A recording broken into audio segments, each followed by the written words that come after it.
తాకట్టులో ఉన్న మీ బంగారం ఈ రోజు ఎంత ధర చేస్తుందో కొమ్మూరి గోల్డ్ వాళ్ళకి కాల్ చేస్తే ఫ్రీ గోల్డ్ కాస్ట్ చెక్ చేసి చెప్తారు. నమస్కారం, వెల్కమ్ టు సుమన్ టీవీ. నేను గీతాంజలి. ప్రస్తుతం మనతో పాటు ఇస్కాన్ నుంచి ప్రణవానంద ప్రభుజీ ఉన్నారు. వారి గురించి చెప్పాలంటే ప్రపంచ వ్యాప్తంగా ఎన్నో ప్రదేశాలకు వెళుతూ ప్రవచనాలు చెబుతూ ఉన్నారు. ప్రత్యేకంగా శ్రీకృష్ణ భగవానుడు గురించి, ఆయన లీలల గురించి, ఆయన తత్వం గురించి, మన నిత్య జీవితంలో మనకు అవసరమయ్యేటువంటి ప్రతి విషయము, మనకు వచ్చేటువంటి ప్రతి సందేహము భగవద్గీత చదివితే అందులో మీకు ఒక సమాధానం దొరుకుతుందని చెప్తారు ప్రభుజీ. అందులోనూ ఎన్నో సందేహాలు మనకు వస్తూ ఉంటాయి. ప్రత్యేకంగా ఆయన మాటలు ఎలా ఉంటాయంటే చిన్నవాళ్ల నుంచి పెద్దవాళ్ల వరకు ప్రతి ఒక్కరికి అర్థమవుతుందా కృష్ణ తత్వం గురించి. అలాగే మరొకసారి వారిని స్టూడియోకి ఆహ్వానించాము. వారితో మాట్లాడి మరిన్ని విషయాలు తెలుసుకుందాం ఆ కృష్ణయ్య గురించి. ప్రభుజీని ఆహ్వానిద్దాం. హరే కృష్ణ ప్రభుజీ. హరే కృష్ణ. సాధారణంగా మనం చూస్తుంటాం ఏదైనా సందర్భాన్ని బట్టి ఆ దేవుని ఆలయానికి వెళ్ళటం అండి. కృష్ణుడు గురించి చూసుకుంటే కృష్ణాష్టమి అప్పుడు, లేదంటే ధనుర్మాసం ఇప్పుడు కృష్ణుడు మామూలు అప్పుడు కూడా ఎక్కడికి వెళ్తున్నాం అంటే కృష్ణుడు టెంపుల్ ఉంది వెళ్తున్నాం అంటే ఇప్పుడేం సందర్భం ఉంది, కృష్ణాష్టమి కాదు కదా, లేకపోతే ఇప్పుడేం ధనుర్మాసం కాదు కదా అంటే ఈ టైంలోనే ఈ టెంపుల్ కి వెళ్ళాలి, ఈ టైంలోనే కృష్ణుడిని దర్శించుకోవాలి అలా అంటూ నియమాలు ఏమన్నా ఉన్నాయా? ఉంటాయి కదండి. బిజినెస్ చేయాలనుకున్న వాడికి సీజన్ బట్టి బిజినెస్ చేస్తారు కదా.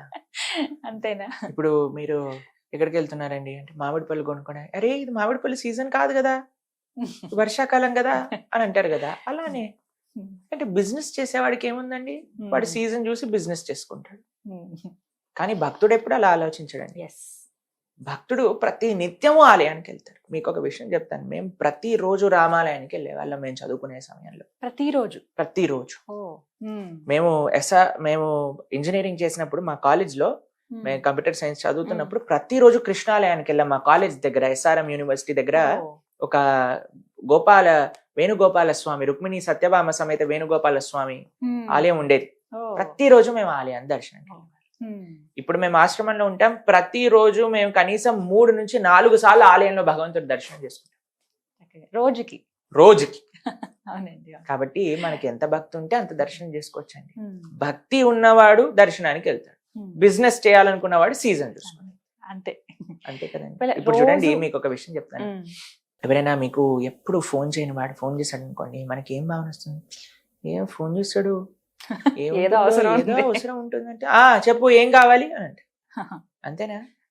ఇప్పుడు ప్రతిరోజు ఏం అవసరం ఉన్నా లేకపోయినా సరే మీకు ఫోన్ చేసి మీరు ఎలా ఉన్నారు ఏంటి అని మాట్లాడేవాడు కదా నిజమైన ప్రేమ ఉన్నవాడు. బాధలలో కష్టాలలో అన్నిట్లో మనతోటి ఉండేవాడే కదా నిజమైన ప్రేమ కలిగిన వాడు అని. కాబట్టి మనకు అవసరం ఉన్నప్పుడు నేను ఆలయానికి వెళ్తా, కృష్ణాష్టమి కృష్ణుడు ఆలయానికి వెళ్తా, రామనవమికి రాముడు ఆలయానికి వెళ్తా, తర్వాత నేను అందరికి సెలవిచ్చి ఇంట్లో నా సుఖ సంతోషాల్లో నేను ఉంటా అని కాదండి మనం చెప్పేది. భక్తి అని అంటే నిరంతరము భగవత్ సేవ, సతతం కీర్తయంతో మాం అని కృష్ణుడు భగవద్గీతలో చెప్పాడు. నిరంతరం ఆలయానికి వెళ్ళాలి. ఇందాక మనం నెగిటివిటీ గురించి మాట్లాడుకున్నాం కదా. ప్రతిరోజు ఆలయానికి వెళ్ళి దర్శనం చేసుకొని, తీర్థం పుచ్చుకొని, ప్రసాదం తీసుకొని, ఒక గోవుకి కొద్దిగా సేవ చేసుకుంటే అటువంటి వాడికి నెగిటివిటీ రాడుండే నేను 110% రాసిస్తాను. రోజు ఆలయానికి వెళితే ఖచ్చితంగా నెగిటివిటీ సోర్స్ ఆఫ్ పాజిటివ్ ఎనర్జీనే ఆలయంలో ఉంది కదా. ఆ భగవంతుడి యొక్క మూర్తి, ఆ భగవంతుడి యొక్క విశేషం, గోమాత యొక్క సేవ, ఆ వేద మంత్రముల యొక్క చక్కటి వినికిడి, ఆ భగవన్నామం యొక్క స్మరణ ఎంత ఆనందంగా ఉంటుంది. మాకైతే సాయంత్రం అవుతూనే ఆలయానికి వెళ్ళకపోయామనుకోండి, మాకేదో అప్పుడప్పుడు కార్యక్రమాలలో ఉండి బిజీగా ఉండి మేము టెంపుల్కి వెళ్ళలేకపోతాం కదా. కాబట్టి చాలా వెల్తీగా ఉంటుంది. వెంటనే స్నానం చేసేసి సంధ్యావందనం చేసుకొని గుడికి వెళ్ళి దర్శనం చేసుకొని వస్తే అప్పుడు అమ్మయ్య సాయంత్రం దర్శనం అయిపోయింది, ప్రొద్దున పూట దర్శనం అయిపోయింది. కానీ అదృష్టవంతులు ప్రభుజీ. గోధుని కోవిల చూశాను కదా, అక్కడే ఉంటారు స్వామి, మదన్ మోహన్ ఉంటారు, అలాగే బృందావన్ విహారీ. ఫస్ట్ ఆ టెంపుల్ చూసాను నేను. ఎంత ముద్దుగా ఉంటారో చూస్తే ఇంకా పక్కకు కూడా రాబుద్దేదు. అలా ఓపెన్ చేసి ఉంటే ఇంకా రాత్రి కూడా అక్కడే కూర్చుని. మీరు ఏమంటారు, బృందావన్ విహారీని చూసే వాళ్ళకి ఎవరికైనా బాధ కలుగుతుందంటారా? అసలు ఆ నెగిటివిటీ, ఎంత నెగిటివిటీ, మొత్తం 110% నెగిటివిటీ ఉన్నవాడు చూసినా మా స్వామిని చూసేసరికి అలా అంతా పోతుంది. ఆయన చూసేసరికి అంత నవ్వు కృష్ణుడు. భగవంతుడు అండి, ఆ భగవంతుడి యొక్క భావనలో ఉండే ఆ ఎక్స్పీరియన్స్ అనేది చాలా విలక్షణమైనదండి. దాన్ని పొందాలి. ఇప్పుడు నేను మీకు ఈ రోజు అంటే ఏకాదశి ఉపవాసం అనుకోండి, ఒక గంట సేపు మేము గులాబ్ జాముల యొక్క వైభవాన్ని మీకు చెప్పినా మీరు అంటారు ఏంటి ఎక్కువ ప్రవచనం చెప్పకండి, కొద్ది గులాబ్ జామున్ ఇస్తే తెలుస్తుంది అని అంటే అంతేనా కదా.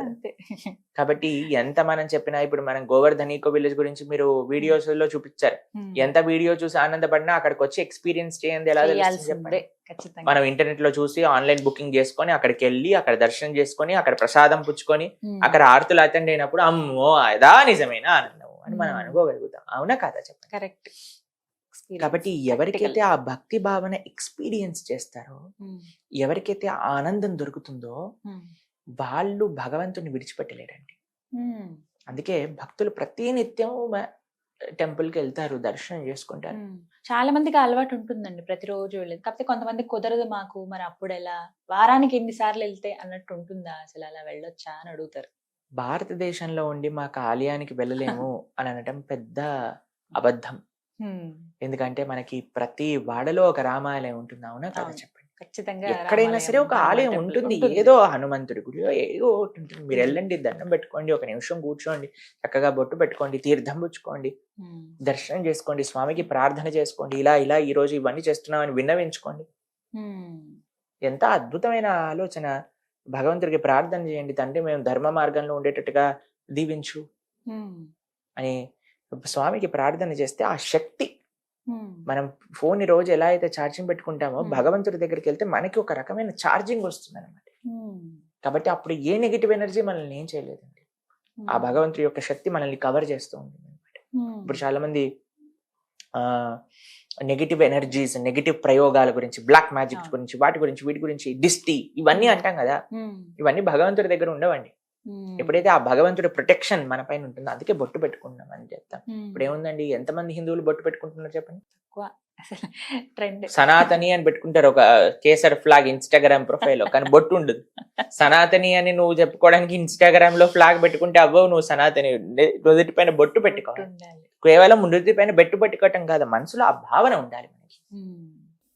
కాబట్టి సాంప్రదాయంగా ఎప్పుడైతే ఉంటామో బొట్టు పెట్టుకోవటం కానీ, చక్కగా సాంస్కృతికంగా ఉండటం కానీ, ఆ భగవంతుని ఆశ, ఇవన్నీ కూడా ఒక మంచి పాజిటివ్ ఇంపాక్ట్ అనేది మన పైన చూపిస్తాయి. సో డైలీ ఆ చాంటింగ్ ఉంటుంది. చాలా మంది అంటే బైక్ మీద ఉన్న, కార్ లో వస్తున్నా, ఎక్కడున్నా సరే ట్రావెలింగ్ లో కూడా దేవుణ్ణి అలా స్మరించుకుంటూ. నాకు చాలా మంది తెలుసండి, కార్ లో వెళ్తున్నప్పుడు ప్రవచనాలు వినటం కానీ, కీర్తనలు వినటం కానీ, చాలా మంది బైక్ పైన వెళ్తున్నప్పుడు, బస్ లో వెళ్తున్నప్పుడు. నిన్నే ఒక టీచర్ మాకు చెప్పారు, మేము 1 hour ట్రావెల్ చేస్తాం, 1 hour వెనకాలకు వస్తాం, ప్రతి రోజు వెళ్ళేటప్పుడు వచ్చేటప్పుడు మేము ఈ ప్రవచనాలు వింటూ ఉంటాం, లేదా ఏదైనా కీర్తన వింటూ ఉంటాం.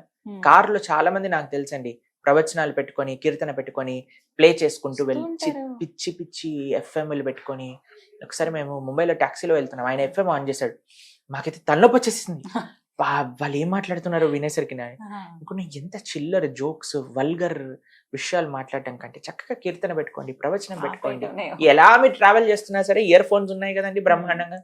ఇందాక మేము వస్తూ మా గురువు గారి ప్రవచనం ఇలా ఫోన్ పెట్టుకొని వింటూ వస్తున్నాం. ఏముందండి వినటంలో, ఏముంది?